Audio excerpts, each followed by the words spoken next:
Madam ಇನ್ನೇನು ಇವತ್ತು ಕೊನೆಯ ದಿನ 2025 2026ಕ್ಕೆ ಕಾಲಿಡ್ತಿದ್ದೀರಾ. ಈ ವರ್ಷ ಏನೇನೆಲ್ಲ ಅಂದ್ಕೊಂಡಿದ್ದೀರಿ, ಏನೆಲ್ಲ ಮಾಡ್ಬೇಕಂತ ಅಂದ್ಕೊಂಡಿದ್ದೀರಿ, ಎಲ್ಲ ಮುಂದೆ ಪೋಸ್ಟ್ಪೋಂಡ್ ಆಯಿತಾ ಏನು? ಆ್ಯಕ್ಚುಲಿ ನಾನು ಅಂದ್ಕೊಂಡಿದ್ದೆಲ್ಲ ಆಗಿದೆ, ಅದಕ್ಕೋಸ್ಕರ ನಾನು ತುಂಬ ಖುಷಿ ಪಡ್ತೀನಿ. ಬಟ್ ಏನಂದರೆ ಈ ಇಯರಲ್ಲಿ 2025 ಫ್ಯಾನ್ಸಿ ನಂಬರ್, ಓಕೆನಾ. ಸೊ ಒಳ್ಳೇದಾಗುತ್ತೆ ಅಂದ್ಕೊಂಡ್ರೆ ಜಾಸ್ತಿ ಬ್ಯಾಡ್ ನ್ಯೂಸೇ ಕೇಳಿದ್ವಿ. ಲೈಕ್ ಅಲ್ಲಿ ಇಲ್ಲಿ ಆ್ಯಕ್ಸಿಡೆಂಟು, ಅಲ್ಲಿ ಆ ಬಸ್ಗಳದ್ದು ಆ್ಯಕ್ಸಿಡೆಂಟು, ಸೊ ದುರಂತಗಳು ಜಾಸ್ತಿ ಇದೆ. ಏನೇನೋ ಆಯಿತು ಇಂಡಿಯಾದಲ್ಲಿ. ಆಲ್ಮೋಸ್ಟ್ ಅದು ಬೇರೆ ಕಡೆನೂ ಆಯಿತು, ಫ್ಲೈಟ್ದು ಎಲ್ಲ ನೋಡಿದ್ರೆ. ಅದು ಬಿಟ್ಟರೆ ನನ್ನ ಲೈಫಲ್ಲೆಲ್ಲ ನಾನು ಏನು ಅಂದ್ಕೊಂಡಿದ್ದೀನೋ ಅದೆಲ್ಲ ಆಗಿದೆ. So I am happy for it. ನೀನು ನಾಳೆ ಆದರೆ ಹೊಸ ವರ್ಷ 2026, ಇವಾಗ ಎಲ್ಲೆಲ್ಲ ಹೋಗ್ಬೇಕು ಅಂದ್ಕೊಂಡಿದ್ದೀರಿ, ಏನೆಲ್ಲ ಕೆಲಸ ಮತ್ತೆ ಪ್ರಾರಂಭ ಮಾಡ್ಬೇಕು ಅಂದ್ಕೊಂಡಿದ್ದೀರಿ? ಕೆಲಸ ಏನು ಅಂದರೆ ಅದೇ ನಮ್ಮ ಯಜಮಾನರು ಸಣ್ಣ ಆಗಬೇಕು ಅಂತಿದ್ದಾರೆ. ಸೊ ಅದಕ್ಕೋಸ್ಕರ ನಾನು ಎಫರ್ಟ್ ಹಾಕಿ ಅವ್ರನ್ನ ಸಣ್ಣ ಮಾಡಬೇಕು ಅಂತ ಅಂದ್ಕೊಂಡಿದ್ದೀನಿ. ಅದೇ ಥರ ನಾನು ಸಣ್ಣ ಆಗಬೇಕು ಅಂತ ಅಂದ್ಕೊಂಡಿದ್ದೀವಿ ಈ ಇಯರು. ಅದು ಬಿಟ್ಟರೆ ಅದೇ ಏನಾದರೂ ಪ್ರೋಗ್ರೆಸಿವ್ ವರ್ಕ್ ಏನಾದರೂ ಆ ಕಡೆ ಕಾನ್ಸಂಟ್ರೇಟ್ ಮಾಡಬೇಕು ಅಂತ ಅಂದ್ಕೊಂಡಿದ್ದೀನಿ. ನಮ್ಮ ಇವಾಗ ಫ್ಯಾಮಿಲಿ ಸಮೇತ ಬರ್ತಾ ಇದ್ದೀರಾ, ಪ್ರತಿ ವರ್ಷವೂ ಬರ್ತೀರಾ, ಇದೇ ಥರ ಎಕ್ಸೈಟ್ಮೆಂಟ್ ಇರ್ತೀವಿ? ನಾನು ಬರ್ತಿರೋದು, ನಾನು ಹುಟ್ಟಿ ಬೆಳೆದಿದ್ದೆಲ್ಲ ಬ್ಯಾಂಗ್ಳೂರಲ್ಲೇ.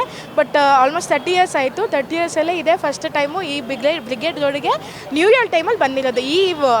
ಈ ಟೈಮ್ ಬಂದಿರೋದು ಇದೇ ಫಸ್ಟ್ ಟೈಮು. ಡಿಸೆಂಬರ್ 31 ಅಂತ ಬಂದಿರೋದು ಇದೇ ಫಸ್ಟ್ ಟೈಮು. ಸೊ ಎಂಜಾಯ್ ಮಾಡ್ತಾಯಿದ್ದೀವಿ ಎಲ್ಲ. ನಾಳೆ 1ನೇ ತಾರೀಕು ದೇವಸ್ಥಾನಕ್ಕೆ ಹೋಗಬೇಕು ಅಥವಾ ಇನ್ನಿತರ ಕೆಲಸ ಪ್ರಾರಂಭ ಮಾಡ್ಬೇಕಂತ ಅಂದ್ಕೊಂಡಿರ್ತೀರಾ, ಏನೆಲ್ಲ ಪ್ಲ್ಯಾನ್ ಹಾಕಿದ್ದೀರಾ? ಅದೇ ನಾಳೆ ನಾರ್ಮಲ್ಲು ದೇವ್ರ ಪೂಜೆ ಮಾಡಿ ದೇವಸ್ಥಾನಕ್ಕೆ ಹೋಗಿ, ನಮ್ಮ ಫ್ರೆಂಡು ಸೊ ನಾಳೆ ಡೆಲಿವರಿ ಇದೆ ಅವಳದು. ಸೊ ಹಾಸ್ಪಿಟಲ್ಗೆ ಹೋಗಿ ಪಾಪು ನೋಡಬೇಕು ಅನ್ನೋದೇ ಇರೋದು.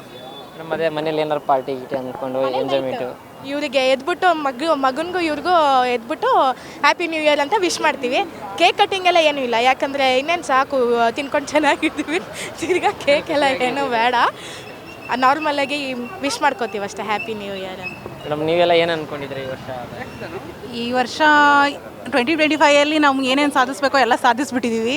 ಈ 2026ಗೆ ಇನ್ನು ಒಂದು ಸ್ವಲ್ಪ ಇದ್ದಾವೆ. ಆ ಲೀಸ್ಟಲ್ಲಿ ಒಂದು 50% ಆದರೂ ಸಾಧಿಸ್ಬೇಕು ಅಂದ್ಕೊಂಡಿದ್ದೀವಿ.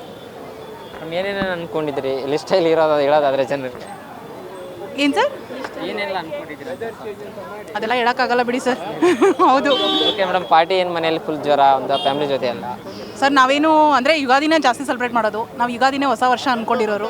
ಇಲ್ಲಿ ಮಕ್ಕಳಿಗೋಸ್ಕರ ಇಲ್ಲಿ ಎಂಜಾಯ್ ಮಾಡೋಕ್ಕೆ ಬಂದಿರೋದು. ಸರಿ ಬಂದಿದ್ದೀರಾ ಮೇಡಮ್? ಸರ್ ನಾನು ಇದೇ ಸರ್ ಫಸ್ಟ್ ಬಂದಿರೋದು. ಹೌದು. ಹೇಗೆ ಅನ್ಸುತ್ತೆ MG ರೋಡೆಲ್ಲ ಫುಲ್ ಕಲರ್ ಲೈಟಿಂಗ್ಸ್ ಎಲ್ಲ? ಚೆನ್ನಾಗಿ ಅನ್ನಿಸ್ತಿದೆ, ಚೆನ್ನಾಗಿ ಮಾಡಿದ್ದಾರೆ. ಅಂದರೆ ನಾರ್ಮಲ್ ಡೇಸಲ್ಲಿ ಬರ್ತೀವಿ, ಆದರೆ ನ್ಯೂ ಇಯರ್ ಸೆಲೆಬ್ರೇಷನ್ ಮಾಡೋಕ್ಕೆ ಅಂತ ಬಂದಿರೋದು ಇದೇ ಫಸ್ಟ್ ಟೈಮು. ಓಕೆ, ಚೆನ್ನಾಗಿದೆ. ಮೇಡಮ್ ಗೌರ್ಮೆಂಟವರು ಒಂದು ಹೊಸದಾಗಿ ಕಾನೂನು ತಂದಿದ್ರು, ಏನಂದ್ರೆ ನಿಮಗೂ ಗೊತ್ತಿರ್ಬೋದು ಅನ್ಸುತ್ತೆ. ಫುಲ್ ಕಂಟು ಮಠ ಕುಡಿದ್ರೆ ಎಲ್ಲ 7 ಗಂಟೆವರೆಗೂ ಮನೆಗೆ ಡ್ರಾಪ್ ಮಾಡ್ತಾರೆ ಅಂತ. ಏನು ಅನ್ಸುತ್ತೆ ಇದ್ರ ಬಗ್ಗೆ? ಆ್ಯಕ್ಚುಲಿ ಅದು ಒಳ್ಳೇದು ಅನಿಸುತ್ತೆ, ಯಾಕಂದರೆ ಇವು ಮೊದಲೇ ಕುಡಿದ್ರೆ ಈ ರೋಡಲ್ಲೆಲ್ಲ ಅದು ಇವತ್ತೇನಾದರೂ ಕುಡಿದ್ರೆ ಫುಲ್ಲು ಹೆವಿಯಾಗೇ ಕುಡಿತಾರೆ. ಲಾಸ್ಟ್ ಇಯರು ಅದಕ್ಕೆಲ್ಲ ನ್ಯೂಸಲ್ಲೆಲ್ಲ ನೋಡಿದ್ದೀವಿ, ಹೆಂಗೆ ಬಿದ್ದು ಒದಾಡ್ತಿದ್ರು ಅಂತ. ಸೊ ಈ ಥರ ಹೆಂಗೆ ಇನಿಷಿಯೇಟಿವ್ ತೊಗೊಂಡ್ರೆ ಆ್ಯಕ್ಚುಲಿ ಒಳ್ಳೆಯದು. ಅಟ್ಲೀಸ್ಟ್ ನೆಮ್ಮದಿ ಹೆಂಗೆ ಮನೆಗೆ ಸೇಫ್ ಆಗೋದು. ಆದರೆ ಪಾಪ ಪೊಲೀಸರನ್ನ ನೋಡಿದ್ರೆ ಅಯ್ಯೋ ಅನ್ಸುತ್ತೆ. ಯಾರೋ ಎಂಜಾಯ್ ಮಾಡ್ತಾರೆ ಪಾಪ, ಅವರಿಗೆ ಗೌರ್ಮೆಂಟ್ ಕೆಲಸ ಅದು ಮಾಡೋದು ಬಿಟ್ಟು ನಮ್ಮದು ಪ್ರೈವೇಟ್ ಇದನ್ನೆಲ್ಲ ಎಷ್ಟು ಕುಡಿಬೇಕೋ ಅಷ್ಟು ಕುಡ್ಕೊಂಡು ಚೆನ್ನಾಗಿ ಮನೆಗೆ ನೆಟ್ಟಿಗೆ ಹೋದರೆ ಸಾಕಾಗಿದೆ ಸರ್.